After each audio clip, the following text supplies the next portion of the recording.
For the past few years, Ricky Gervais, Stephen Merchant, and Carl Pilkington have been meeting regularly for a series of pointless conversations. This is one of them. Testing. Is that all right? Hello and welcome to the Ricky Gervais Show with me, Ricky Gervais, Stephen Merchant. Hello. And the little round-headed buffoon that is Carl Pilkington. All right.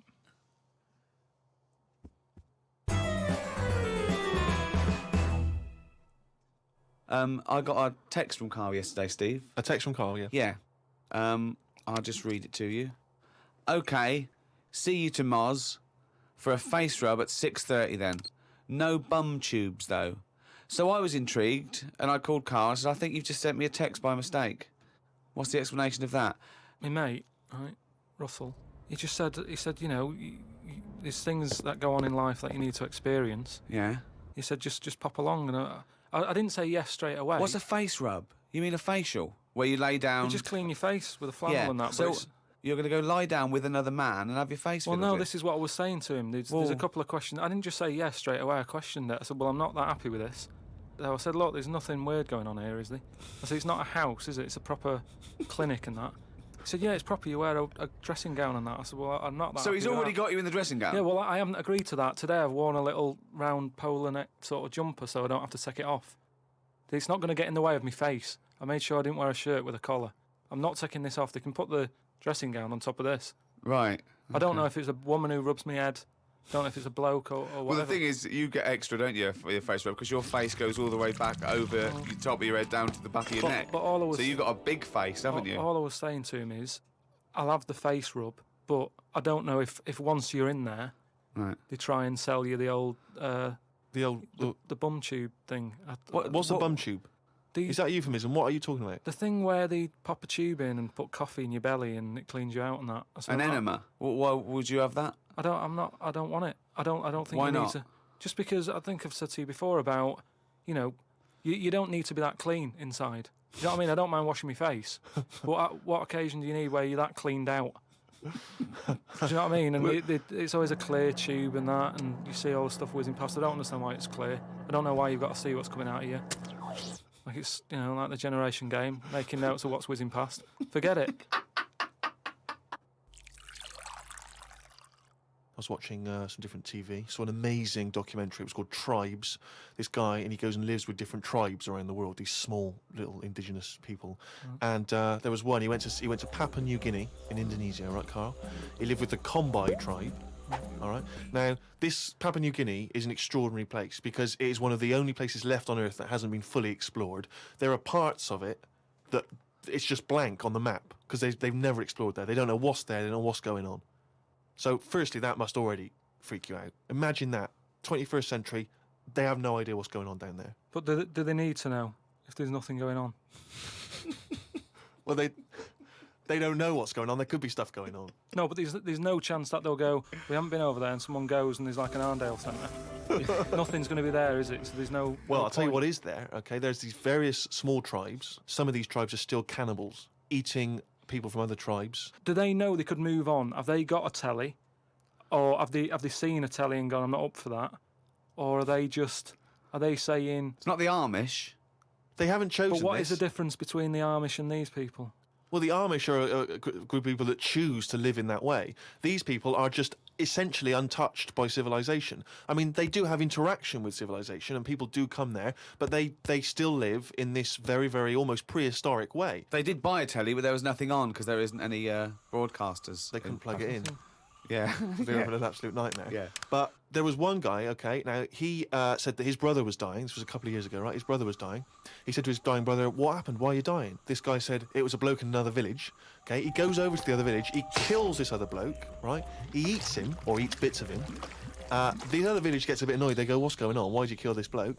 He went, sorry about that, right? They said, well, you need to make it up to us. He gave him a pig. They said, a pig's not enough. They gave him 5 pigs, so 5 pigs apparently made up for the fact that they'd killed one of them. They said, well, hang on, what are you going to do with this bloke's wife? Why were they bartering? Why didn't they just get the police in and say, what's going on? What police? Yeah.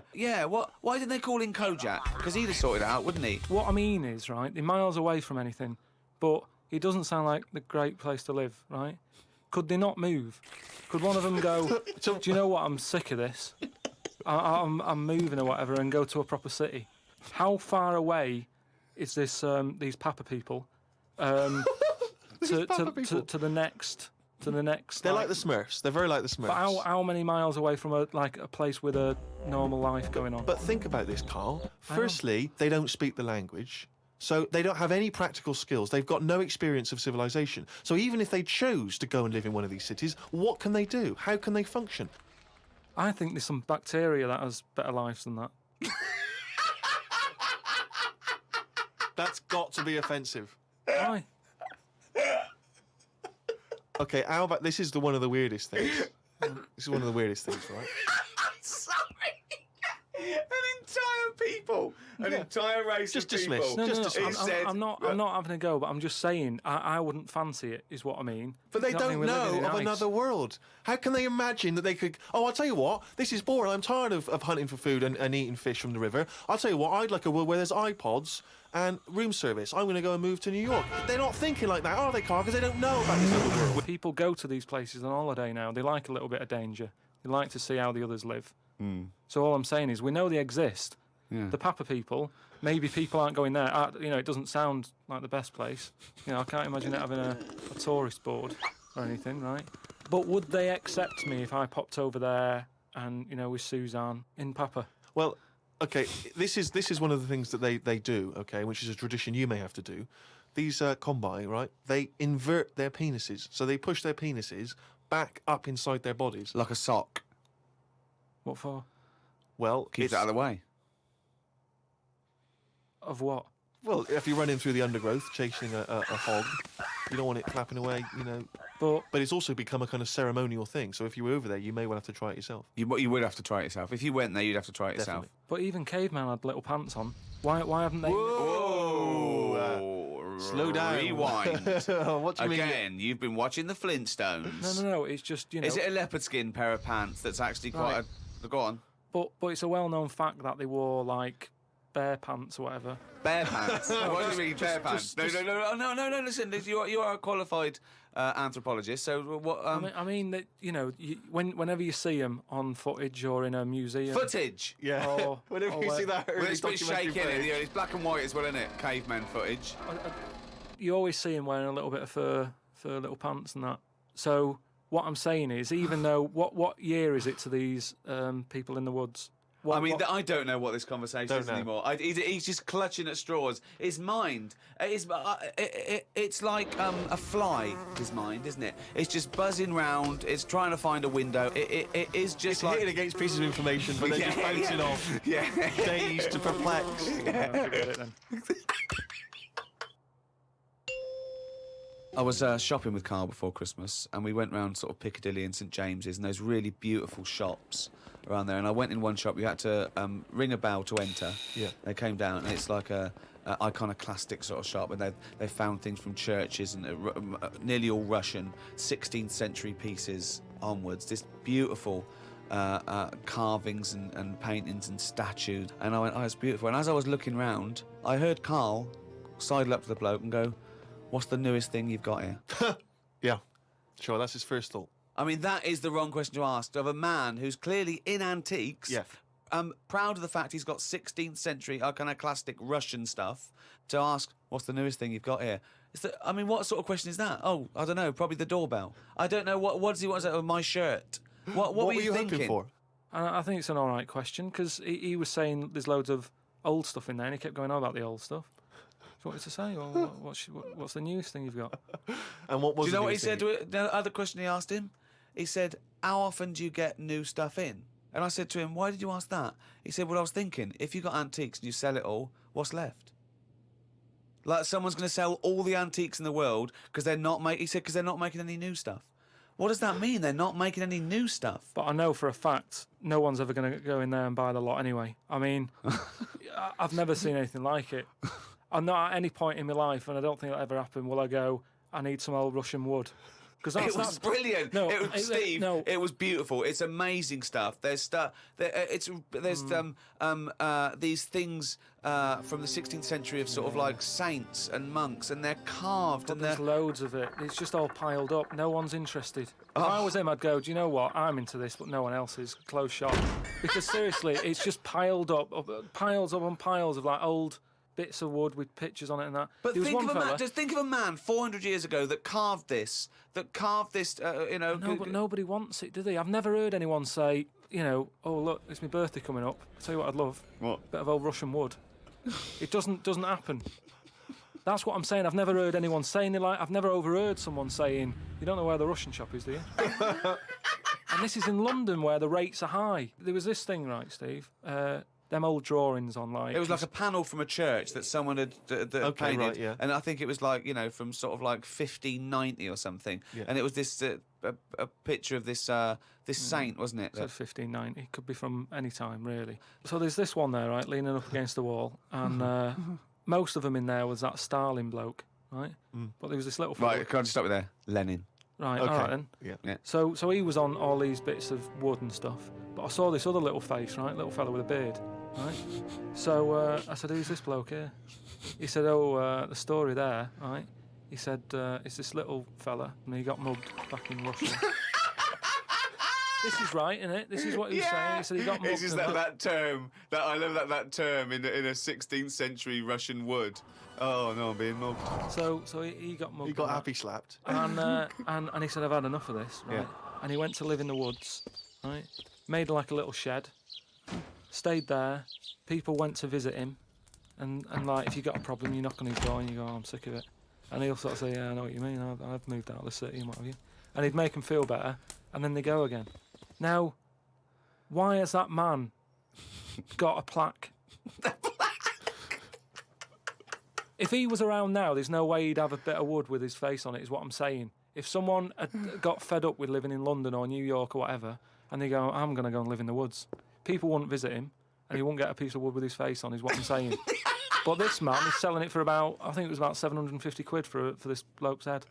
But the chances are that this is either a well-known Russian folktale, or it may even be a piece of classic Russian He's a literature. saint. He was a saint. He was well, in which canonised. case it's But yeah. everybody was a saint years ago. That seems to be like thrown about, doesn't it? Who's a saint now? Naming one now. Yet this fella lived in the woods in a hut. Oh yeah, that's Saint John or whatever.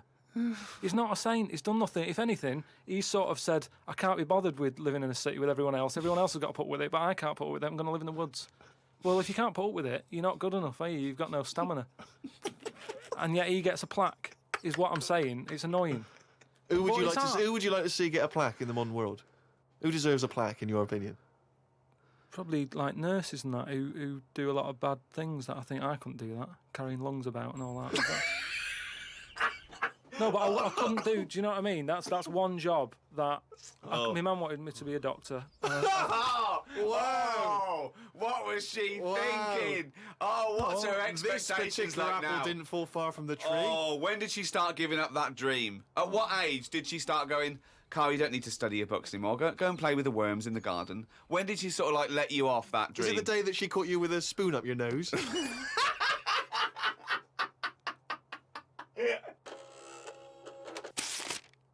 But anyway, talking of emails and that, right?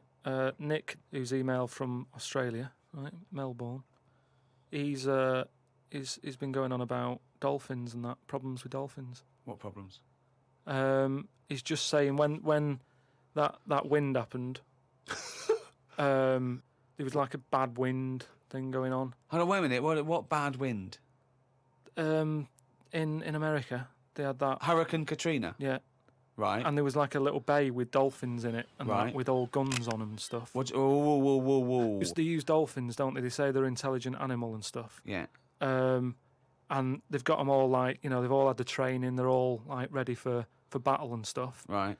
Got like rifles on them. What do you mean rifles? How can they they've got hold a weapons, rifle? How can they hold a rifle? No, it's sort of on a strap and that. What do you mean it's on a strap? I don't know what they kit them out with, but they're just ready for war. Whenever What it are kicks you off. talking about? Listen, though, that isn't the point. Don't worry about it. Oh, we leave But what that I'm one, do saying we? is- That's not the point, so let's leave it. So they're swimming about. and that, Yeah, in this with little bay. rifles and berets. Whatever they've got on. Yeah. Right, ready for battle and stuff. Yeah, ready for battle, yeah. The wind comes in, The wind comes in. Hurricane Katrina. makes a wave, and that they get out of the little bay, Yeah. still all kitted out with all the weapons. You're talking and that. bollocks. Steve, do you want to look at the email? Well, mate? there's no way. There's loads of dolphins now swimming round, kitted out Causing with problems. guns and that, with a strap. How can a dolphin hold a... Again, you've been watching Planet of the Apes. Oh, he's trying to talk to us. What's he saying? He's saying, go ahead, punk, make my day. Look, You're I'm just- talking shit. It's just news to say if there's dolphins, if you see a dolphin in that, don't go, oh, it's friendly, because there's some with weapons now. So I'm just reading it out on email. That'll cover it and that. So Bollocks. Carl, can we have some monkey news before I die? all right. Oh, chimpanzee that monkey news, yeah. This monkey that was knocking about called Ollie. It was in this zoo, and it was the only monkey in there, right? And it was getting a bit lonely because it was sharing its sort of time with, say, an elephant and a giraffe and No, that. it doesn't happen. And they didn't really No, get on that well. Wait, they do No, but not let me put, just tell you. They do let not me put tell you. Yeah, chimpanzees but let in me with... tell you. No, well, it's but not true. I know Why they would he look- share his no, time no, with an I know they're elephant not and a listening. giraffe? Gervais, I know it was some kind of flat share. They put an advert in the student union. Yeah. saying Yeah, we but need, I'm not- we've I got don't- 2 rooms to let. African mammal wanted, Well, not anyway, specific. but A mammoth and a... What I'm saying is there was other elephants for elephants to knock about with than that. The monkey, it was the only one there. So what happened is the zookeeper Right. felt a bit sorry for him. He started to sort of get pally with him. So at lunchtime, when the zookeeper was sat on the wall having his ham butties or whatever, he'd sort of go, "You all right?" And it used to come over closer and closer. Right? Yeah. Anyway, within a month, he was sat on the wall having his lunch with him. Right. That But aren't true. anyway, Go so on. he sat there, and as time goes on, Yeah. he's sort of sat with him most of the day. Monkeys Yeah. walking around with him, helping feed the other animals and that. No. But then what happened is the zookeeper, at the end of the night, when he's locking up and stuff, Yeah. he'd feel bad because he'd be leaving the zoo, and Ollie's sat there, and he's like, "I'll see you tomorrow," and the monkey's like, "Yeah, all right, see you later." He's looking all fed up because he's got home to go to, and he's still stuck in where he's basically working every day.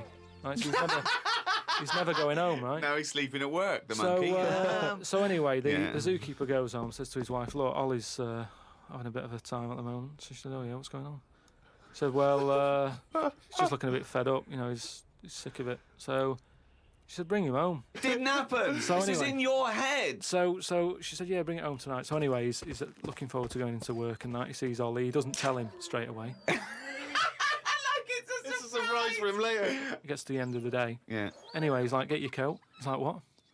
Coat? What do you mean, get your coat? but whatever the equivalent is, right? Whatever you say to a monkey, it was kind of like, "You coming with me," sort of thing. Right. So he's going, "Oh, brilliant." Anyway, No, he's not. So Why he do you mean he's going brilliant? He takes Look, it home. so he gets his hat and coat. He gets his hat and coat and stuff. and he Can't Go believe on, his luck, and right? He yeah. goes back to the zookeeper's house. Everything's going well for about a week and a half. Right. Treating him really well. He's sat there, he's having a brandy at night before he goes to bed. So he said to his wife, "Look, you're at home all day, right? Oh, Jesus. I'm going to work. I'll leave it with you, right?" So Ollie stays at home. Yeah. Anyway, as time goes on, Yep. a little bit of trouble. Whilst the fella's busy at work, Ollie starts getting a little bit cheeky. Tries it on with the missus. Whoa. Right. How does a monkey try it on with the missus? you So this talking shit. is classic monkey news. And How does it try it on with So the he's a missus? bit drunk. He stinks of smoke. He tries it on with the missus. How does he try it on with her? I don't know all the detail on You don't on know that any bit. of the I don't know the details. detail on that bit. But You don't all I know any of the No, I don't know details. the details on that bit. You but I don't know any of the So details. what happened? So while the zookeeper's away, the monkey did play. Did the zookeeper's wife reciprocate these affections? She probably went along with it at first. She's cooking at home, getting the tea ready. That's walking past, pinching her ass or whatever. And do you know what I mean? It starts off just like it does, with humans. Starts off as a bit of fun. Before you know it, split up in the end. Anyway, the zookeeper and the what's it? I think the monkey stayed with the woman. So, it's all there. It's Honestly, all on email, mate. your imagination. Well, you look should it up. write stories. You Get should people- write. You Get know. people to look it up. Just put in monkey, chimp, Ollie, and it's all there.